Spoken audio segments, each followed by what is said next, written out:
Makes sense. So that's our guest in action right there, Seun Akindele.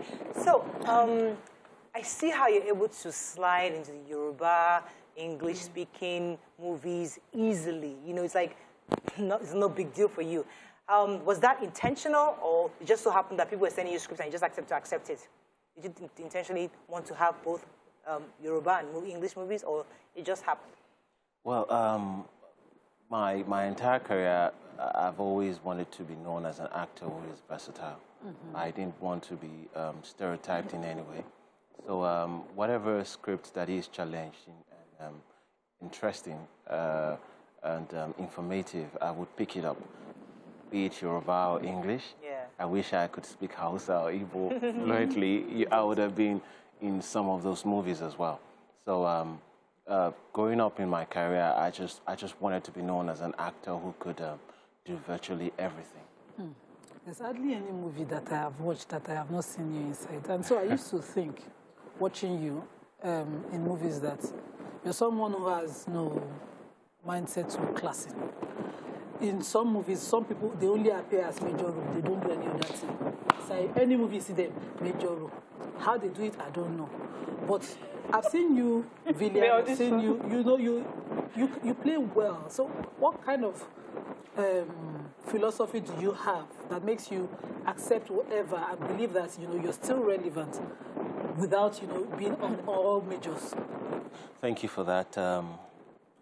In the course of my career, I've also been taught to understand and believe that there are no small roles, only small actors.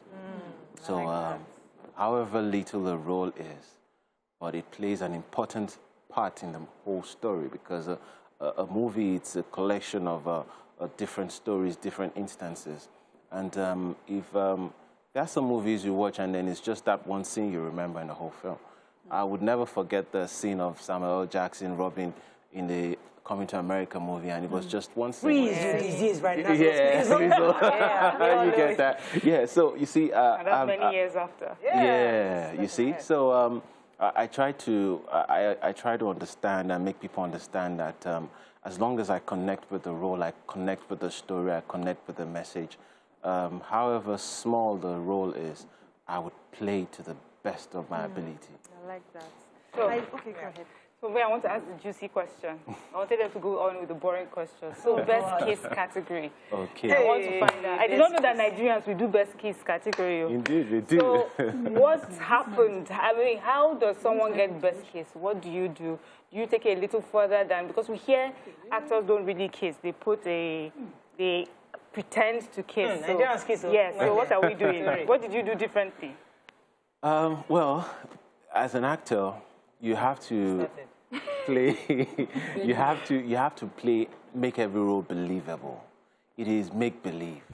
You have to make it believable. So Auntie Thone doesn't mind. I mean, last year you celebrated your 5th wedding anniversary. Yes, indeed. So she doesn't mind you kissing? She's my #1 fan. Okay. She always tells me that. Before I broke through in the industry, she had always supported me.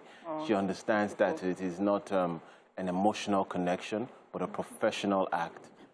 She understands all the nitty-gritties as regards our career. So she'd made it very easy for me and free-minded to go out there and put in my best.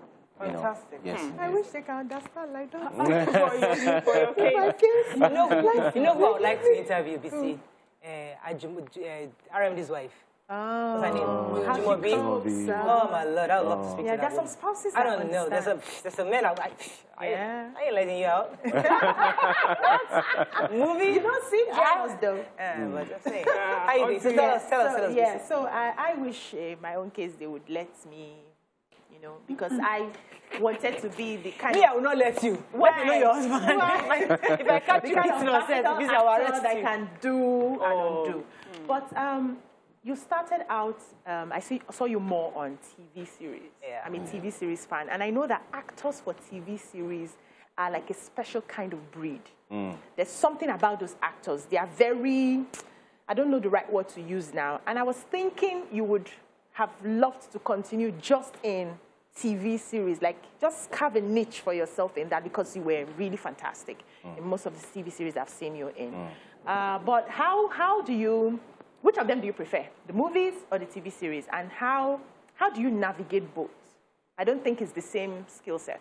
No, indeed. You see, the scripts for TV series, they're always like this, and maybe in 3 batches you get. So I basically started with Spiders by Mrs. Arike at that time, with Uncle Jumobi Lewis, and my mom was Mrs. Jai Kuti. So you see, in most of those times when we're on set, I had learned to be able to carry my lines. Yes, that's what you learn. Yes, you see, I will be on set with Uncle Lewis, and then there are 4 pages, 7 pages, and then he's just seen it once or twice, and then he says, "Show, I'm ready." I'm ready. I'm like, "Uncle, hold on, what happened? How did you do it?" Yeah, you get. So I tried my best to learn, and then, like I said earlier on, that I didn't want to stereotype myself. Okay. That was why I did not remain in it. Not that I would not do it, not that I don't do it, but as much as I would like to be known as a versatile actor. Right. Gotcha. Yeah. So recently I saw an interview of an actor who said that the demands of acting cost family. That she wanted to have that career, and so she had to give up family. And I felt she gave up life to have a career. That's how I felt about that interview. And I'd like to know how it feels for you to to constantly do this and keep family. At any point in time, the demands come. How would you balance it? I also ask that. Do you think it's different for a man or a woman for sacrifices like that? Wow, interesting question. The thing is, you cannot separate family from your life, neither can you separate your career from your life. What you just need to do is to be able to separate the both of them. By that I mean, you do not mix your family into your work, mix your work into your family. What I did was, when it was time to work, because I have the support of my wife, I can fully go into it and work.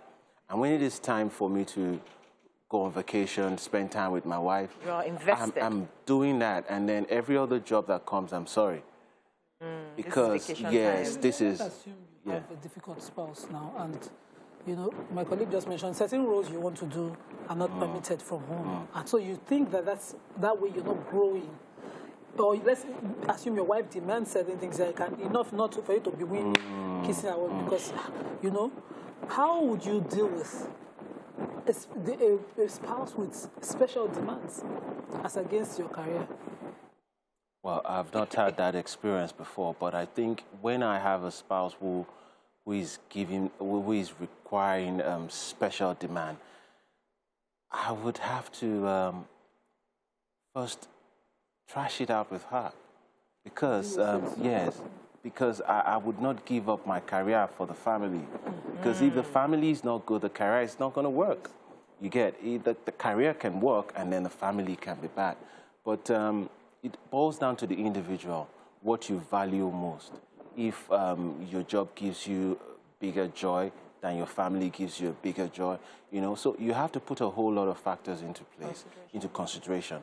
But I noticed that a lot of men in your industry don't really project their wives out there, And it's zobe. They always, when you go for parties, events, it's just the men we see. We just, is that intentional? You try to just be this GQ guy, the girl, the ladies love, want to take a selfie, and your wife rather just stay at home, because we don't see that. Even I was just in RMD, yes. Now, recent times we've been seeing him taking photos, but in the past, she was totally in the background, because maybe that's her choice, was her choice. But a lot of men don't hardly ever project their wives. Is that intentional, or that's their own choice? I wouldn't be able to speak for them because I'm not in their shoe, but I may just assume that sometimes it could be the wife who wants to just lay back, because she may not be the type who likes or enjoys the paparazzi and all of that. And then sometimes it may just be so there won't be too many clash, Well, whatever the reasons may be, I just think it may be wise for them individually to say, okay, I don't want you to be put out there. I want to be protective of what I've got. Right. You know, I don't want people to, you know, make approaches or advances at you. All right. You know, all of that kind of okay, thing. are you stay on a bit on the kissing thing? So if you get a role to kiss like lady, and you don't like this person, so I know you are there to do a job, but there's something off you don't get, and then you get close and the mouth is smelling. What happens to your role as an actor? Do you take the role because you want to be a versatile actor, or do you decline and tell your director, can we have somebody else? What do you do in that situation? Well, I'll pop a mint in my mouth and ask if she wants one. That's a good answer. Yeah, that's a good answer, because I heard some Hollywood actors talk about how they actually do it for fun. They would chew garlic, knowing that they're about to do a kissing role. And you know, that makes just people So we have to wrap up soon. I want your career. So what are you working on? What's it out there for you? What are you doing? Are you still in the series, or is there a movie coming up soon? What are you working on? Well, something very interesting is cooking. Oh, fantastic. Indeed. There's a movie called 4444, the 4th of April, 1944. We actually just got back with a group of colleagues and my producer from Beirut. We went to shoot for about a week or so. Yeah, in Lebanon, yeah. RMD was in the show. Oh, wow. Nse was in it. Oh, I saw Nse. Yes. Alibaba was in it. Yeah, so nice. it's a period piece that is about, it's coming soon. And it's What happened on the 4th of April? Are you related to Funke Akindele? I'm sure you get that all the time. You must get that every day. I get it all the time that I have to ask other people what she says as well.